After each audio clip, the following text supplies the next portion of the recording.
Murilo Monteiro Mendes. Filho de Onofre Mendes e Elisa de Barro Mendes, fez seus primeiros estudos em Juiz de Fora e depois no Colégio Salesiano de Niterói.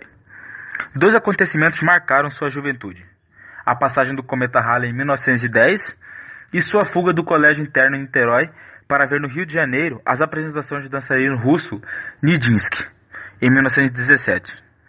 Ambos, cometa e bailarino, foram considerados por ele verdadeiras revelações poéticas. Entre os anos de 1924 a 1929, apareceram seus primeiros poemas nas revistas modernistas Antropofagia e Verde. O poeta faz parte da chamada segunda geração modernista. Seu primeiro livro, Poemas, foi publicado em 1930, com o qual ganhou o prêmio Graça Aranha. No mesmo ano, já saiu Bumba Meu Poeta, e em 1933, História do Brasil. Por esta época, conheceu o artista plástico Ismael Neri, que muito o influenciou, levando inclusive a converter-se ao catolicismo. Neri morreu em 1934, deixando Mendes confuso e deprimido.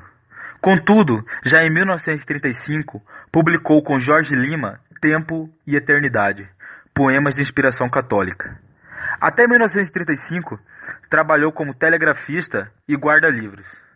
Em 1933, passou a exercer a função de inspetor do ensino secundário do Distrito Federal. E 10 anos mais tarde, assumiu o cargo de escrivão da 4ª Vara de Família. Em 1947, casou-se com Maria da Saudade, cortesão, mas eles não chegaram a ter filho.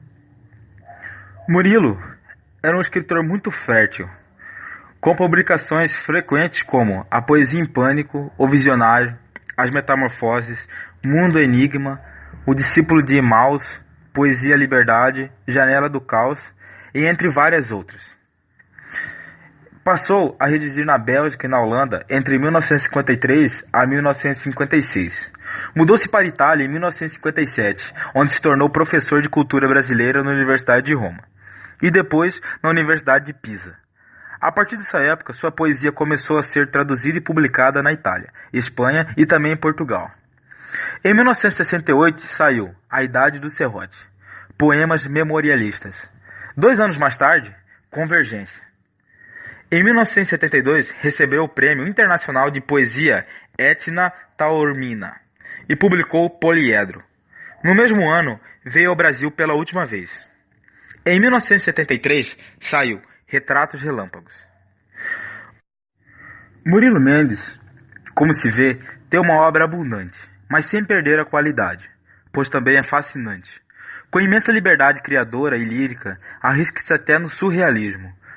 Começou pelo humor da poesia modernista, passando pelo catolicismo, o miticismo, o onírico e mesmo o insólito, sempre mantendo a plasticidade imagética, até atingir uma objetividade que beira os fatos históricos, visto que apresenta paisagens carregadas de estilhaços e fragmentos da história. Sendo surrealista, precisa ser recomposto pelo leitor, para enfim ser compreendido e querido.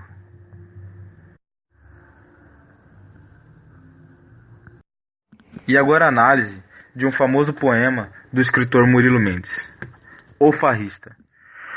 Quando o almirante Cabral pôs as patas no Brasil, o anjo da guarda dos índios estava passeando em Paris. Quando ele voltou de viagem, o holandês já estava aqui. O anjo respira alegre. Não faz mal, isto é boa gente, vou arejar outra vez. O anjo transpôs a barra, diz adeus a Pernambuco, faz barulho, vucu-vucu, tal e qual o Zeppelin. Mas deu um vento no anjo, ele perdeu a memória e não voltou nunca mais. Os heptassílabos agora lidos de Murilo Mendes fazem parte de seus poemas sobre a história do Brasil, fazendo este, que agora foi abordado, alusão ao descobrimento, como fica claro nos 2 primeiros versos que se referem à chegada de Cabral. O poema, calcado num fato histórico, é todo movimento. É Cabral que chega, é o anjo que vem, vai de novo, transpõe a barra e não retorna mais. É o vento que dá no anjo, é o holandês que dá as caras por aqui.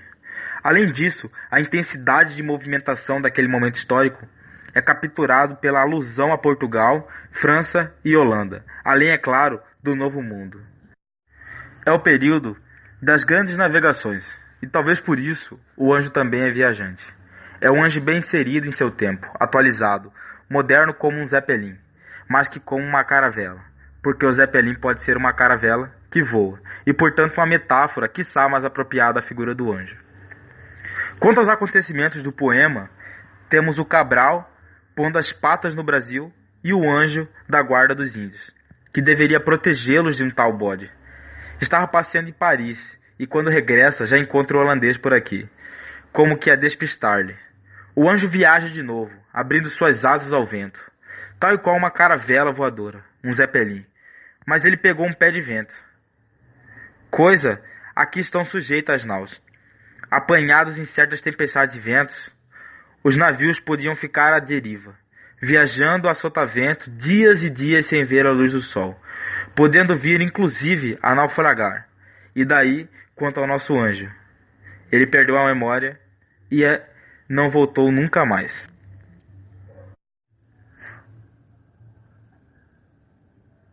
O tom cômico, jocoso que o poema tem é dado pela construção de um personagem insólito, um anjo viajante, displicente, negligente em seu trabalho, farrista. E pela introdução na qual Cabral, em flagrante trocadilho com cabra, em referência também à significação do nome próprio, põe as patas no Brasil. Tal processo animaliza e profana a imagem do branco descobridor.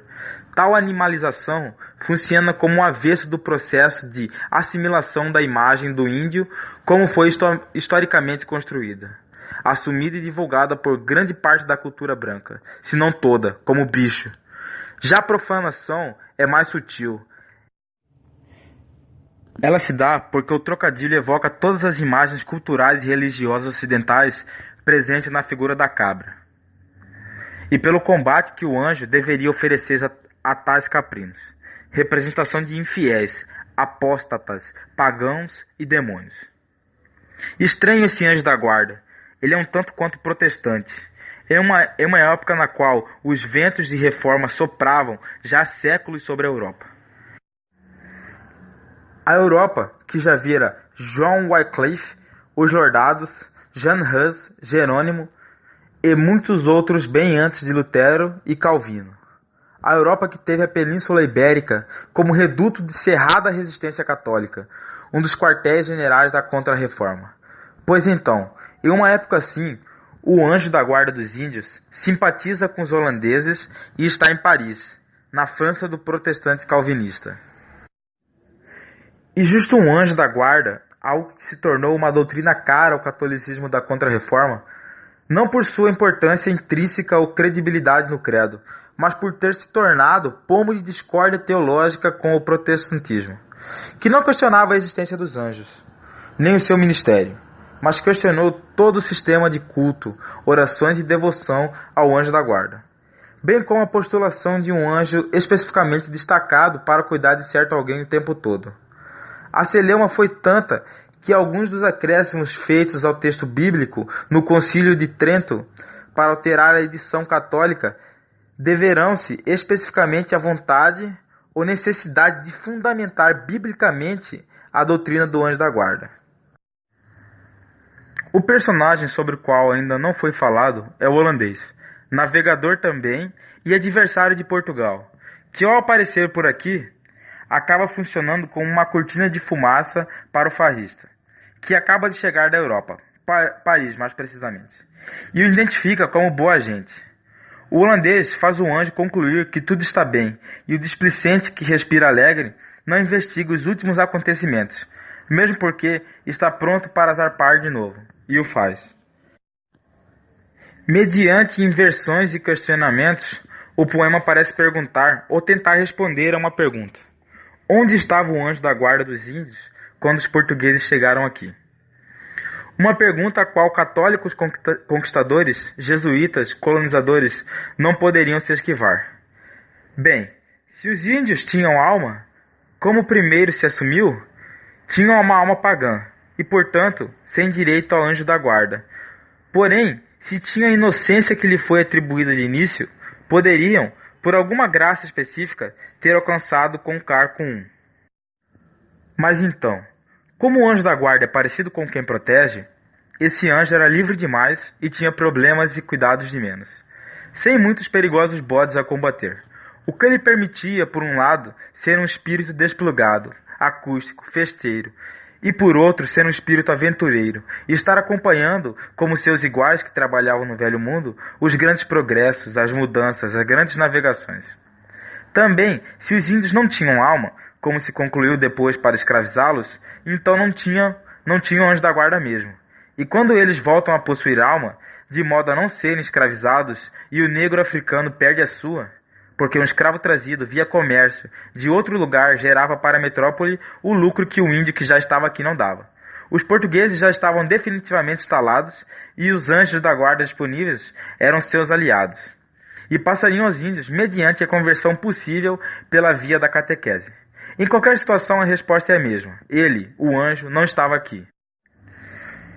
E a resposta de Murilo Mendes é que ele estava passeando, como certos poderes de nossa história tão recente.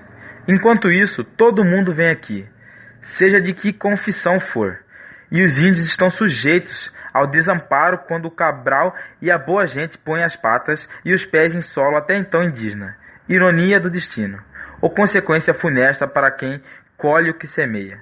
O anjo da guarda dos índios, no final do poema, está à deriva, perdido, náufrago, enquanto seus protegidos submergem sob as ondas tempestuosas de invasores ocidentais. E onde quer que o anjo tenha ido parar, não voltou nunca mais. Análise do poema Teorema das Compensações, retirado da obra Histórias do Brasil, lançado originalmente em 1932. O bicheiro é vereador, depende do presidente da Câmara Municipal. O presidente é meio pobre, arrisca sempre na sorte. Aí depende do bicheiro. O bicheiro sempre ganha eleição para vereador. E seu presidente acerta, muitas vezes na centena. O poema mostra a corrupção no Brasil e faz críticas irônicas ao jeitinho brasileiro que é usado dentro do governo do Brasil. Um claro deboche das relações e favores por trás de quem gera o Brasil. Análise e reflexão número 1, de Murilo Mendes, retirada do livro Mundo Enigma, que foi lançado em 1945. Ninguém sonha duas vezes o mesmo sonho. Ninguém se banha duas vezes no mesmo rio, nem ama duas vezes a mesma mulher. Deus, de onde tudo deriva, e a circulação e o movimento infinito, ainda não estamos habituados com o mundo. Nascer é muito comprido. O poema é baseado na teoria de vida efêmera que foi criada por Heráclito de Éfeso. Não é possível sonhar o mesmo sonho porque você está em constante mudança. E a mesma coisa acontece nas outras duas coisas que ele fala. Quando ele diz que nascer é muito comprido, é porque a cada dia você acaba mudando e nascendo de novo, a cada acontecimento na sua vida. Logo, você está sempre nascendo de novo. Esse poema não contém rimas.